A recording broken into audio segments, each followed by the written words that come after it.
को डिसाइड करना है कि आपके लिए बेहतर क्या है। हमने एडवांटेजेस दोनों के बताए हैं।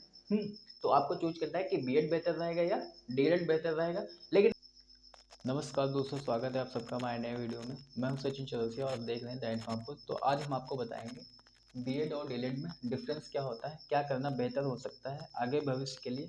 तो बीएड बैचलर ऑफ एजुकेशन होता है और DElEd diploma in elementary education होता है और बीटीसी इसका पुराना नाम होता है, जिसका बेसिक ट्रेनिंग सर्टिफिकेट होता है। इतनी बात समझ में आ गई। तो दूसरी चीज़ ये भी है कि ये जो बीएड होता है वो एंट्रेंस एग्जाम से होता है और इसकी एक मेरिट बनती है, जो कि मेरिट किस बेस पे बनती है, इसका फॉर्म भरते हैं और मेरिट होती है 10th 12th और ग्रेजुएशन के बेस के जो नंबर होते हैं उनके हिसाब से मेरिट बनती है। तो इसका एंट्रेंस एग्जाम होकर अगर अच्छी रैंक आती है तो गवर्नमेंट कॉलेज मिलता है और अच्छी रैंक नहीं आती है तो काउंसलिंग करा के, काउंसलिंग ऐसे भी कराते हैं जब गवर्नमेंट कॉलेज मिलता है और प्राइवेट कॉलेज भी मिलता है काउंसलिंग के थ्रू। डायरेक्ट एडमिशन अगर लेते हैं तो उतना फ़ायदा नहीं होता है क्योंकि स्कॉलरशिप नहीं आती है। तो अब हम मेन चीज़, जिस चीज़ का टॉपिक है वो हम जानेंगे कि बीएड करने से क्या होता है। तो बीएड ये भी ग्रेजुएशन के बाद होता है और ये भी डीएलएड भी ग्रेजुएशन के बाद होता है। तो बीएड करने के बाद हम गवर्नमेंट वैकेंसीज निकलती हैं प्राइमरी जूनियर लेवल की भी। तो प्राइमरी क्या होता है, यानी कि 1st to 5th क्लास के बच्चों को हम पढ़ा सकते हैं और जूनियर लेवल में भी पढ़ा सकते हैं 6th to 8th क्लास के बच्चों को। ठीक। और डीएलएड में क्या होता है, डीएलएड में भी हम ऐसा कर सकते हैं, यानी कि primary level 1st to 5th class के बच्चों को प्राइवेट में भी पढ़ा सकते हैं और जूनियर लेवल के बच्चों को भी, यानी कि 6th to 8th क्लास के बच्चों को हम पढ़ा सकते हैं। तो इसमें डीएलएड में सिर्फ इतना ही हम कर सकते हैं डीएलएड करने के बाद।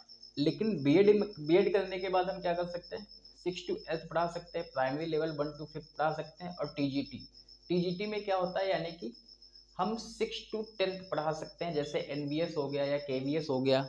6th to 10th। अब इसमें टीजीटी कैसे करते हैं, जैसे मान लो हमने बीएससी मैथ से किया हुआ है और बीएससी मैथ से मैथ हमारा सब्जेक्ट कॉम्बिनेशन बन रहा है अच्छा, तो मैथ से हम टीजीटी कर सकते हैं, यानी कि 6th to 10th हम क्लास में 9th-10th वालों को मैथ पढ़ा सकते हैं। और पीजीटी में क्या होता है, इसके लिए हमारे पास पीजी होना चाहिए, पीजी मतलब पोस्ट ग्रेजुएशन होना चाहिए।